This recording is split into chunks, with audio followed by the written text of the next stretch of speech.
Because Israel is the fiefdom of the Rothschild dynasty, which also controls the American administration, the British administration, and so Rothschild's one arm is not going to criticize Rothschild's other arm. In the Matrix movie, there's something called the Zion mainframe. Well, Zionism, Rothschild Zionism, is in so many ways a mainframe of this network. And it pervades all the way through. And it's not about, oh, these Jewish people here and these Jewish people there. It's Rothschild Zionists who are there, and they answer to the Rothschild dynasty. Therefore, they play out the agenda of the web in a coordinated way. Now, before I start this, a lot of names coming up. I'm going to go just through a bit of the American administration and a few other things, just to give you a feel for it, for people that haven't seen the extent of this. Before I start, one fact. Jewish people in America are less than 2% of the population. A significant number of them will not be Rothschild Zionists, and therefore the ratio of Rothschild Zionists is even smaller, significantly smaller than the 2%. Okay. Obama's immediate handler is a guy called Rahm Emanuel. He has served in the Israeli army. He's the White House Chief of Staff. He does whatever he says. His father, Emanuel's father, was a terrorist in the Irgun terrorist group that bombed Israel into existence in 1948. And this is the relationship between Rahm Emanuel, he's the kind of Peter Mandelson of America, and Obama. Hey, you want a Nobel Peace Prize? I can sort it, son. I can sort it, son. No problem. All pictures like that, by the way, are by a guy called David Dees, who's a political artist, brilliant, American, works out of Sweden. Uses images so powerfully to tell 1,000 words as they go. This guy is the second handler in the White House. His name's David Axelrod, Rothschild Zionist, and he was the man who orchestrated the entire election campaigns of Obama against Hillary Clinton and then against John McCain. The main funder and orchestrator of the funding, in terms of individuals, of Obama was a guy called George Soros, Rothschild Zionist, who manipulates countries and uses his networks and funding to create coups in countries where they want to change the regime change.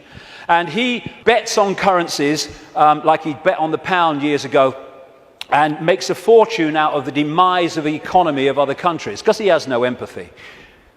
Henry Kissinger, massive Rothschild Zionist, has served that dynasty's agenda for 40 years, if not 50 years. And he's now an advisor to Obama, even though he's officially a Republican. The American economy, the American economic team, is led by Timothy Geithner, Treasury Secretary, Rothschild Zionist, and Larry Summers, Rothschild Zionist. The entire Obama budget is run by the budget director, Peter Orszag, Rothschild Zionist.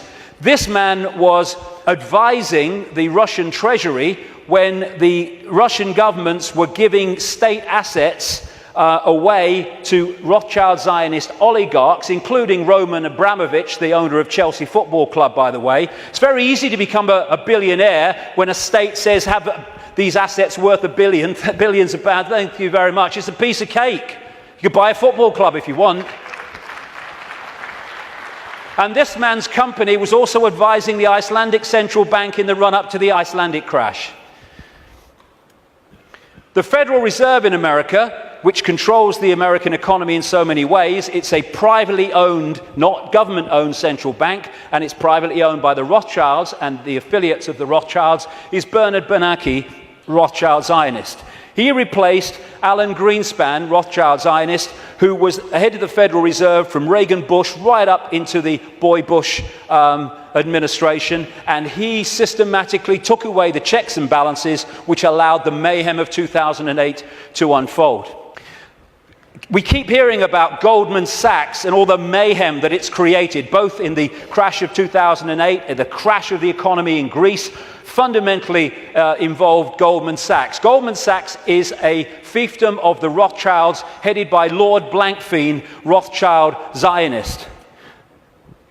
The World Bank, headed by a Rothschild Zionist. The IMF, International Monetary Fund, headed by a Rothschild Zionist. European Central Bank, headed by a Rothschild Zionist. A stream of so-called czars, as they call them in America, controlling different policies and policy areas of the Obama administration, Rothschild Zionists, including Cass Sunstein, who has actually written a paper saying people who have conspiracy theories should either be banned from expressing them or taxed for expressing them. Taxed!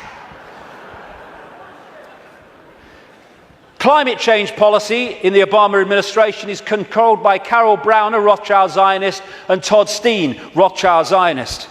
Major area of policy. The American administration is utterly awash with Rothschild Zionists, and that is not by accident. It's because they're agents of the dynasty or agents of the control system. It's not about race. Mossad is not the intelligence agency of Israel. It's the intelligence agency of the Rothschilds, and that's why it turns up all over the world in false flag set up terrorist events and assassinations and all that stuff, because it's not carrying out the policy of Israel, it's carrying out the policy of the Rothschilds that control Israel. Now let's look at 9/11. The World Trade Center lease was purchased just a few weeks before 9/11 by Larry Silverstein, Rothschild Zionist, and Frank Lowy, Rothschild Zionist, and the deal was done with this guy called Eisenberg, Louis Eisenberg, Rothschild Zionist, the head of the New York Port Authority.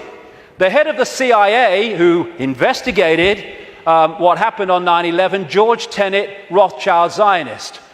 The Patriot Act, which was brought out, the Orwellian Take Your Freedoms Away Patriot Act in America, was co-authored, justified by 9/11, though it was written before because they knew it was coming, by Michael Chertoff, whose mother was a Mossad agent and who became the second head later of Homeland Security, an organization Orwellian that was justified by 9/11.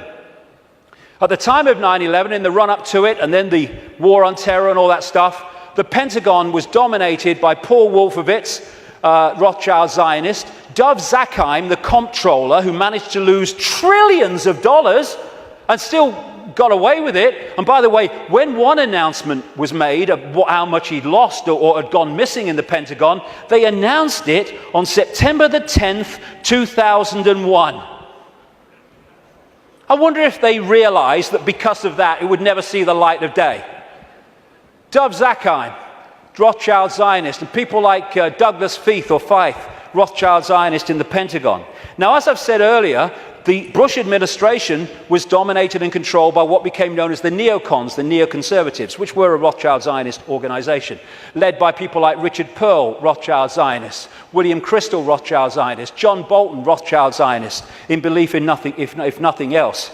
And then the 9/11 Commission report, which was the official report investigating 9/11. They wanted Kissinger to head it first until the public didn't take that seriously and he had to step down. But that report, which agreed that the official story of 9/11 was true, was written and overseen by Philip Zelikow, Rothschild Zionist. The judge, Alvin Hellerstein, who is hearing and overseeing the cases of the 9/11 families, who are taking out lawsuits to try to find the truth of 9/11, etc., Rothschild Zionists, making sure that truth never comes out. Think of the ratio I said earlier as I go through this. The man who coined the phrase, he was a Bush speechwriter, the axis of evil, which targeted Iraq before they invaded Iran and North Korea, was David Froome, Rothschild Zionist. So when you look at this, because Israel is the fiefdom of the Rothschilds, you see that this dynamics, or you'd think, is the man of 300 million people, the superpower, is the most powerful of the two. No. He is controlled from there.